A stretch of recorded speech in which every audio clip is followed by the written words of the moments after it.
Hello guys, this is Rizwan Wada and you are watching my channel Designing and Printing Solutions.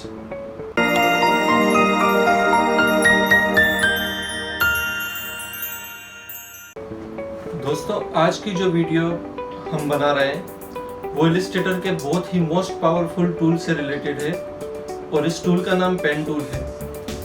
और इस pen tool को किस तरीके से आपको यूज़ करना है, किस तरह इसको यूज़ करके इसको किस तरह अपने काम में लेना है और किस तरीके से ये टूल वर्क करता है, वो मैं आपको उसकी बेसिक्स आज कुछ बताऊंगा। और डिटेल में मज़ीद इसकी एक और वीडियो में बनाऊंगा कुछ आने वाले दिनों में, जो मेरी नेक्स्ट वीडियो रहेगी। लेकिन इस टूल के अंदर मैं आपको सिर्फ फ़िलहाल ये बताऊंगा कि इसकी जो बेसिक्स हैं वो इसको टूल को यूज़ किस तरह किया जाता है। क्योंकि ये एक जो मेरी सारी वीडियोस अभी आ रही हैं वो रिलेटेड हैं कि बिगिनर्स के लिए जो स्टार्टिंग में डिज़ाइनिंग सीखना चाह रहे हैं, इलस्ट्रेटर सॉफ्टवेयर को स्टडी करना चाह रहे हैं, सीखना चाह रहे हैं कि वो किस तरीके से उसको यूज़ कर सकें और काम कर सकें। तो उन चीज़ों को माइंड में रखते हुए मैं ये वीडियो बना रहा हूँ और मुझे उम्मीद है कि ये वीडियो आपको बहुत पसंद आएगी, क्योंकि इसके अंदर मैंने बहुत ही बेसिक सारी चीज़ें बताई हैं।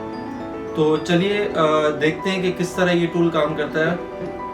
और चलने से पहले मैं आपसे कहूँगा कि मेरे चैनल को सब्सक्राइब करें, वीडियो को लाइक करें और नोटिफिकेशन आइकन पर क्लिक करें। Thank you. तो चलें स्टार्ट लेते हैं आज की क्लास पर। एक आपने न्यू पेज क्रिएट कर लिया, उसके बाद इन टूल्स के बारे में आप समझ चुके हैं, सिलेक्शन टूल और डायरेक्ट सिलेक्शन टूल। अब ये थर्ड जो टूल है हमारा, ये पेन टूल है। ये पेन टूल पी प्रेस करने से भी आपको मिलेगा।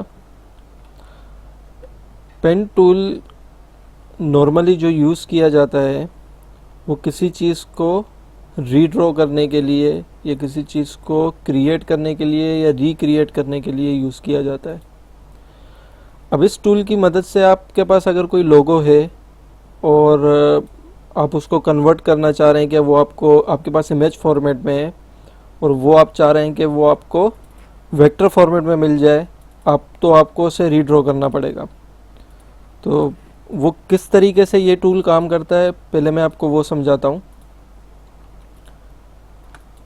सबसे पहले आप क्लिक करेंगे तो ये आपका एक एंकर पॉइंट आ गया और ये आपका पाथ बन गया। अगर जब इसको ये सेकंड आपने क्लिक किया है, अगर क्लिक करने के साथ ही अगर शिफ्ट पकड़ के करेंगे तो आपको बिल्कुल स्ट्रेट लाइन मिलेगी। आप देखेंगे मेरा कर्सर नीचे जा रहा है मगर वो भी लाइन फिर भी स्ट्रेट आ रही है। अगर शिफ्ट आप छोड़ देंगे तो इसको आप किसी भी एंगल में कहीं पर भी रख सकते हैं। कहीं पर भी अगर आपको क्लिक करना हो तो वो आप क्लिक कर सकते हैं, क्योंकि एक पॉइंट उसका जो फर्स्ट आपने क्लिक किया था वो एंकर उसका वहाँ उस जगह पर फिक्स हो चुका है। दूसरा एंकर आप कहीं पर भी अपनी मर्ज़ी के मुताबिक रख सकते हैं। अगर आप बिल्कुल स्ट्रेट लाइन चाहते हैं तो आपने ये क्लिक किया और उसके बाद शिफ्ट को आप छोड़ दें तो ये एक सीधी लाइन आपको ड्रॉ करके दे देगा। लेकिन अगर आपने शिफ्ट प्रेस करके क्लिक किया और शिफ्ट को आपने छोड़ दिया और क्लिक को नहीं छोड़ा, तो जब आप ये इस तरह ड्रैग करेंगे लाइन, अपने माउस को एक तरफ खींचेंगे राइट में, तो आपको ये शेप उस एंगल के हिसाब से जो आपकी रिक्वायरमेंट है उस तरह बनाकर दिखाना शुरू कर देगा। अगर आप शिफ्ट प्रेस करके करेंगे तब भी अब ये 45 एंगल डिग्री में ये रोटेट हो रहा है, आपका ड्रैग हो रहा है। अगर मज़ीद इसको करेंगे तो ये 90 पर आ गया। इसी तरीके से अगर आपको नीचे की तरफ करना है तो इसको कर्सर को यानी माउस को ऊपर ले जाएं आप, तो नीचे की तरफ कर्व होना स्टार्ट हो जाएगी आपकी लाइन। तो आप अपनी मर्ज़ी, शिफ्ट छोड़ देंगे तो आप अपनी मर्ज़ी के हिसाब से इसको एडजस्ट कर सकते हैं। अगर ज़्यादा कर्व चाहिए तो आपको माउस को मज़ीद खींचना पड़ेगा। फिर अब सपोज़ मैंने वापस कंट्रोल जी की अंडू किया, शिफ्ट प्रेस करके मैंने क्लिक किया, अब ये मैंने यहाँ पर इसको ड्रैग किया टॉप में, तो ये मेरा एक पाथ रेडी हो गया। अब जब आप दूसरा कर्सर रखेंगे आगे थर्ड क्लिक के लिए, यानी कंटिन्यू करना चाह रहे हैं आप किसी चीज़ को ड्रॉ, तो आपको यहाँ पर जॉइंट मिलेगा। मैं थोड़ा सा जूम कर देता हूँ।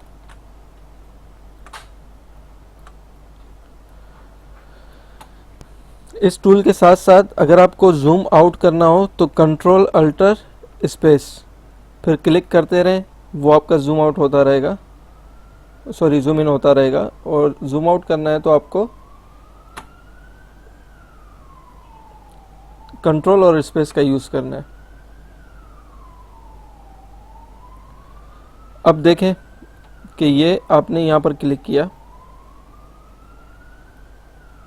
तो आपकी ये लाइन एकदम जॉइंट हो गई, यानी बिल्कुल इसका जो कर्व है, मैं आपको इस पाथ को छोड़ता हूँ, मैं सिलेक्शन से हटा दिया मैंने। यहाँ पर आपको कोई जॉइंट नहीं दिखेगा, जब आप इसको जूम करके भी देखेंगे यहाँ आपको कोई जॉइंट नहीं दिखेगा।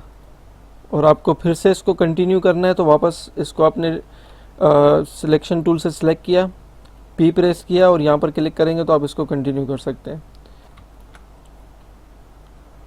अब इसको अगर आपको जूम करना है, मज़ीद बड़ा करना है, तो कंट्रोल और स्पेस का यूज़ करेंगे जूम के लिए।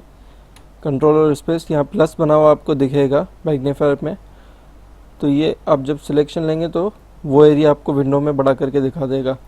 और उसके बाद अगर आपको छोटा करना है तो कंट्रोल ऑल्ट स्पेस इसका यूज़ करके आप उसको छोटा कर सकते हैं। अब मैं इस पाथ को डिलीट करता हूँ और मैं एक और आपको दिखाता हूँ कि अभी जिस तरीके से थर्ड के अंदर वो एक वेव टाइप लाइन क्रिएट हो गई थी, अब देखें ये क्लिक किया मैंने, सेकंड क्लिक और थर्ड क्लिक में कोई इस तरह वेव नहीं बन रही, तो इसको मैंने थर्ड क्लिक कर दिया। ठीक है, अब अगर मुझे इसको उसी एंगल में बनाना है जैसे मैंने पहले बनाया था, तो मैं पी प्रेस कर लेता हूँ, उसको पहले सिलेक्ट कर लेता हूँ, उसके बाद पी प्रेस। और अगर आप इसको देखेंगे यहाँ पर एक प्लस का पेन टूल के साथ साइन आ रहा है, अगर इसको आप क्लिक करेंगे तो यहाँ पर एक और एंकर को ऐड करेगा। ये हमें उसकी ज़रूरत नहीं है। अगर आप इसको, ये आपकी लाइन सेलेक्ट हुई है, इसको आप ऑल्ट प्रेस करके पाथ पे जब अपना कर्सर रखेंगे तो आपको ये एक कर्व लाइन दिखेगी आपके कर्सर के साथ, और उसको जब आप नीचे ड्रैग करेंगे तो आप जिस शेप में आपको चाहिए उसमें आप इसको बना सकते हैं। और उसी तरीके से इसको आप इधर ऊपर ले जाएं, ये आपका उसी वाले एंगल में आ गया। फिर आप थोड़ा बहुत इसको यहाँ से कंट्रोल पकड़कर भी एडजस्ट कर सकते हैं कि सिर्फ अगर आप एक लाइन को किसी को एडजस्ट करना चाहें तो आप उसको कंट्रोल प्रेस करके और एडजस्ट कर सकते हैं। इसी तरीके से अगर इसको हम कंटिन्यू रखते हैं, ओके,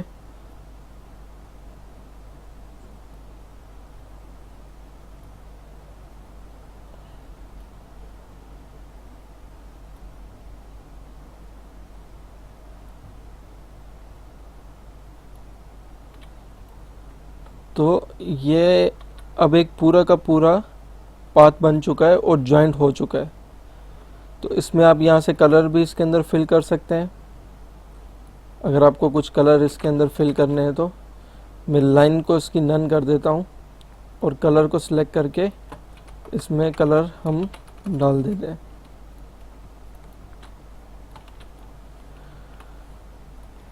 अब जैसा कि आपने ये क्लिक किया, इस एंगल पर आप इसको लेकर आए,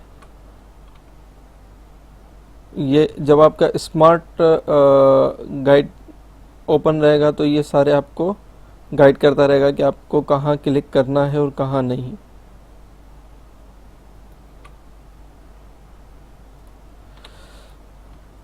मगर मैं चाह रहा हूँ कि इसको, क्योंकि मैंने देखें यहाँ पर कलर फिल किया हुआ था इसलिए कलर आ रहा है, मैं इसको आउटलाइन में कन्वर्ट करता हूँ, आउटलाइन दे देता हूँ और कलर नन कर दिया मैंने।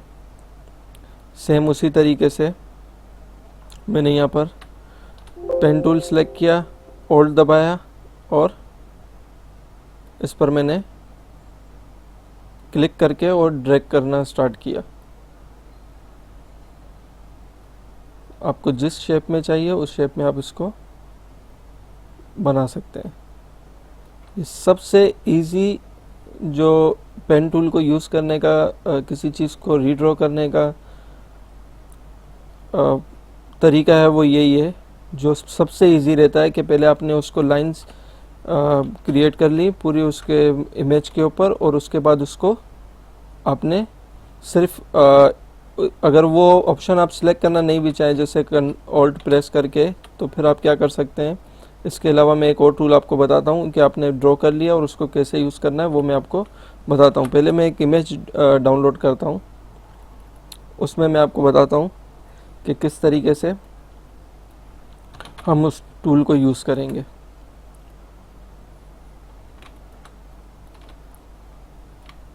ये मैंने एक इमेज यहाँ कर ली। F7 प्रेस करने से आपको ये लेयर्स की विंडो ओपन हो जाएगी। यहाँ पर लेयर्स को जब आप जिस लेयर पे आप काम कर रहे हैं वो लेयर को आप जब ओपन करेंगे तो यहाँ पर आइए आपकी इमेज आ गई।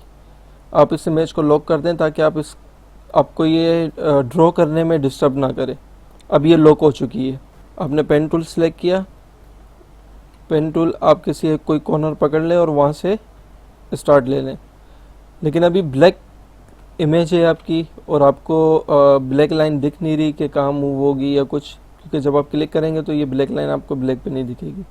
तो इसके लिए आप कलर इसका चेंज कर दें, इसको आप रेड कर दें, और जो इसकी थिकनेस है आउटलाइन की, स्ट्रोक की, आप उसको भी कम कर सकते हैं।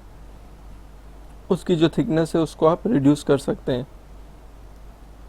तो फिलहाल उसको रिड्यूस करने से पहले मैं आपको ये एक ड्रॉ करके दिखाता हूँ कि आप उसको एक थोड़े फासले पर, कि ज़्यादा कर्व, अगर ये इतना गैप है कर्व का तो इजीली कर्व हो जाएगा। उसके लिए ज़रूरी नहीं है कि आप यहाँ पर कर्व करें, ये भी कर्व हो जाएगा लेकिन आपको एडजस्ट करने में बहुत टाइम निकलेगा। तो थोड़े थोड़े कर्व के ऊपर आप क्लिक करते रहें।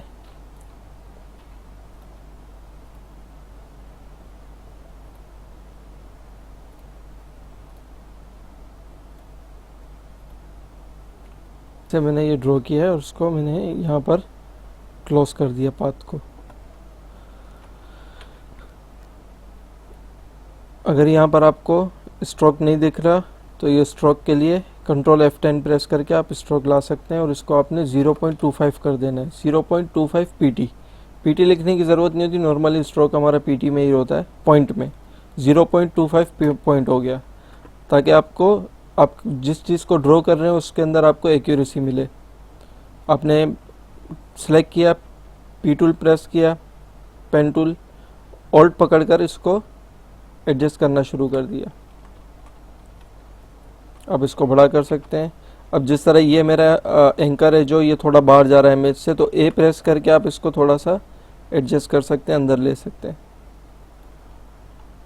यहाँ आपने ए प्रेस करेंगे डायरेक्ट सिलेक्शन टूल, तो उससे भी आप इसको कहीं पर अगर कुछ एडजस्ट करना है तो वो कर सकते हैं। और अदरवाइज़ आप ये देखें एंकर पॉइंट टूल, इसको आपने सेलेक्ट कर लेना है शिफ्ट सी से। तो जो आपने ड्रॉ किया है उसको बस आपने वो सिलेक्शन ले ली और उसको सिर्फ ड्रैग करना है और इमेज के हिसाब से उसको एडजस्ट करना है, क्योंकि ड्रॉ आप ऑलरेडी कर चुके हैं, आपको यहाँ पर सिर्फ एडजस्टमेंट करनी है।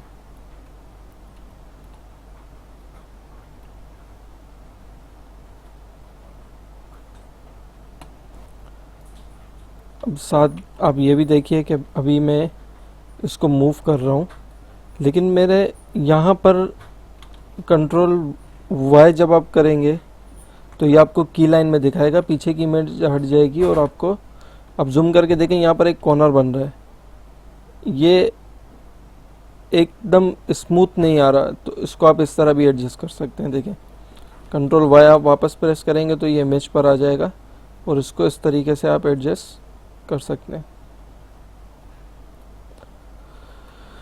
पी प्रेस किया आपने, वापस ऑल्ट पकड़ा और इसको शुरू किया, लेकिन अभी ये मेरा इमेज सही नहीं आ रहा, तो उसके लिए मैं सिर्फ कंट्रोल प्रेस करूँगा, इसको हैंडल को पकड़कर और इसको एडजस्ट कर लूँगा इसके हिसाब से, और वापस ऑल्ट पकड़ के मैं आगे कंटिन्यू शुरू कर दूँगा।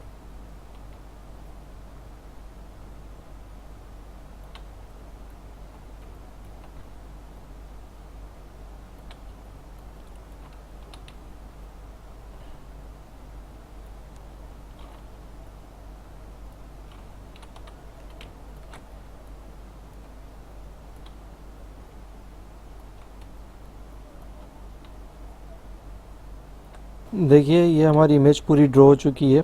फाइनली मैं आपको इसमें एक पॉइंट जो ड्रॉ करने में मुझे नज़र आया, जो आपको समझाना ज़रूरी है। अब यहाँ पर आप इसके ये लिप्स देख रहे हैं, डाउन लिप्स। या तो आप इसको पूरा ब्लैक कलर फिल कर दें, और जो इसके लिप्स हैं इसको वाइट में फिल कर दें, तो आपको सेम इफ़ेक्ट ही मिलेगा। मैं इनको भी कलर फिल कर देता हूँ। अब मैंने इसमें एक बार कर लिया, आउटलाइन इसमें नन है पूरे में, और ब्लैक कलर फिल हुआ है। इनको मैंने सेलेक्ट किया 3 आइटम्स को, और ये फोर्थ, इनके अंदर आउटलाइन रेड में आपको दिख रही है और कलर नन है। मैं चाह रहा हूँ सेम ब्लैक कलर फिल हो जाए और ये नन हो जाए, तो मैं सिर्फ आई प्रेस करूँगा और ये मैंने यहाँ से कलर पिक किया, सेम वही सारे कलर्स इसमें डाल दिए। अगर इसमें ग्रेडियंट कुछ डाला होता तो वो भी यहाँ पर रिपीट हो जाता, पूरा डुप्लीकेट कर देता, जो भी होता वो यहाँ पर आ जाएगा। अब देखिए मैं आपको इसमें बताता हूँ कि ये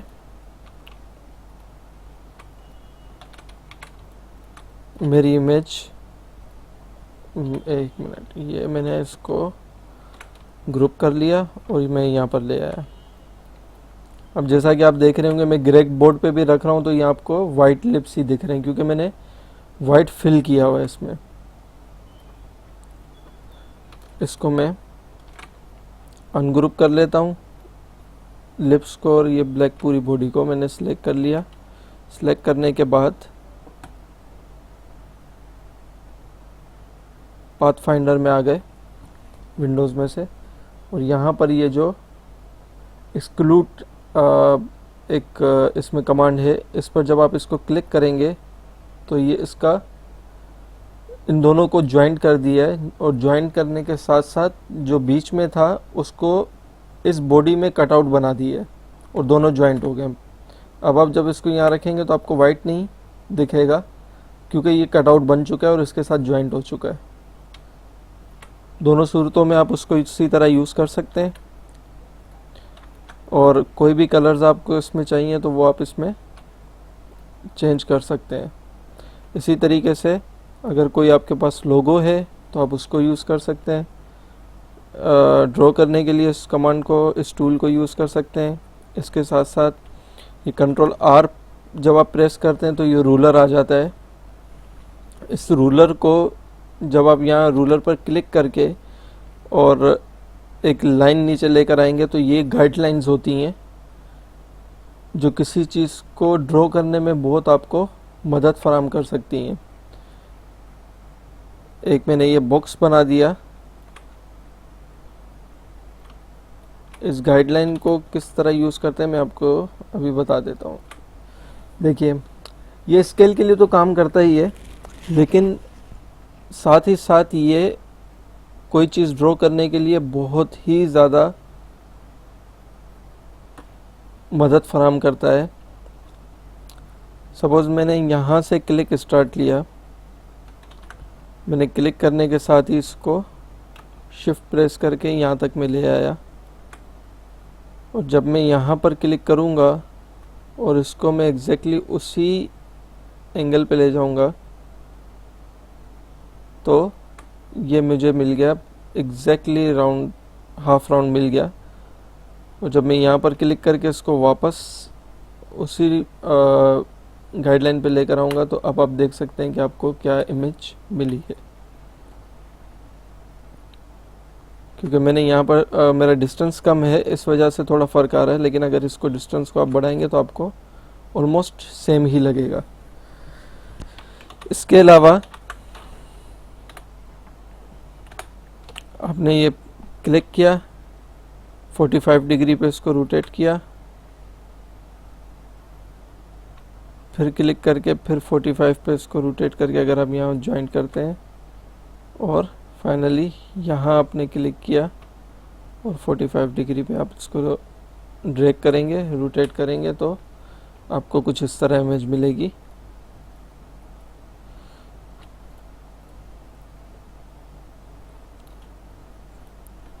इसी तरीके से अब मैं आपको एक दूसरे तरीके से ड्रॉ करना समझा देता हूँ। इन सब लाइंस को आप सिलेक्ट करेंगे तो ये सिर्फ सिलेक्शन लेंगे तो ये सिलेक्ट हो जाएंगी और डिलीट हो जाएंगी। अगर काम करने में आपको डिस्टर्बेंस हो रही हो, आपको गाइडलाइन चाहिए भी, तो आप इस पर राइट क्लिक करके और हाइड भी कर सकते हैं और लॉक भी कर सकते हैं। लॉक कर देंगे तो ये सिलेक्शन में नहीं आएगी जब तक आप इसको अनलॉक गाइड्स नहीं करेंगे। एक दूसरा ऑप्शन मैं आपको समझा दूं। इधर से मैंने पेन टूल ले लिया, पेन टूल सेलेक्ट करने के बाद कलर मैंने इसमें रेड फिल कर दिया और हम स्टार्ट लेते हैं। ये मैंने क्लिक किया और इसको ड्रैग करना स्टार्ट किया, लाइन आ गई। अब इसी तरीके से आप इसको कंटिन्यू कीजिए।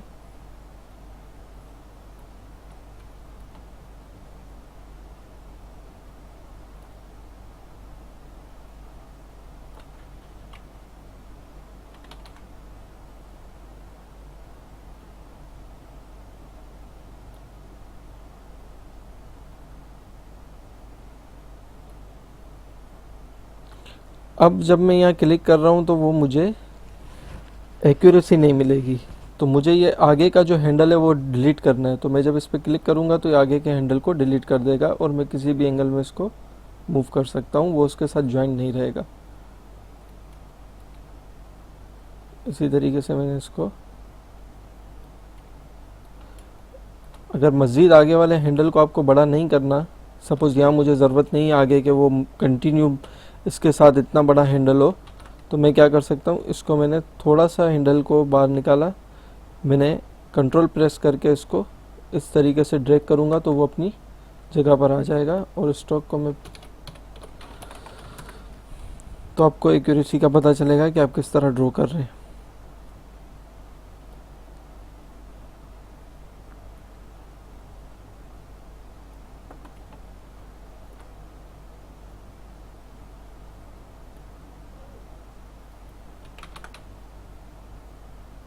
और अगर कहीं आपसे कुछ गलत क्लिक हो जाता है और आप चाह रहे हैं कि ये यहाँ नहीं रहे, तो कंट्रोल Z आप जब करेंगे अंडू, तो वो वापस अपने पुराने एंकर पे आ जाएगा। अब मुझे ये पाथ नहीं चाहिए तो मैं इसको क्लिक करके ऑल्ट पकड़ के क्लिक करूँ या ऐसे ही क्लिक करूँ तो ये डिलीट हो सकता है। अब यहाँ पर भी मुझे नहीं चाहिए इतना बड़ा पाथ, सॉरी हैंडल, तो ये मैंने छोड़ दिया। कंट्रोल पकड़ के इसको मैंने यहाँ पर ड्रैग किया और इसको एडजस्ट करने के बाद मैं आगे कंटिन्यू करूँगा।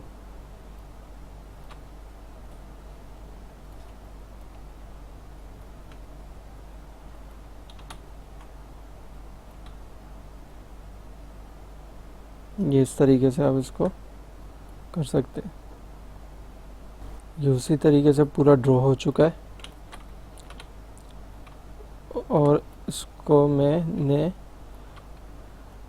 ज्वाइन भी कर दिया। अब ये मैंने इसमें कलर फिल किया और ये आपकी दूसरी इमेज भी इसी तरह रेडी हो जाएगी। तो दोस्तों, किसी भी चीज़ को रीड्रॉ करने के लिए आप इसको यूज़ कर सकते हैं। तो मैं उम्मीद करता हूँ आपको आज की मेरी वीडियो समझ आई होगी और आपको पसंद आया होगा कि पेन टूल किस तरह यूज़ करना है। आपको ये भी समझ आया होगा कि कोई भी इमेज हो उसको किस तरीके से रीड्रॉ करना है।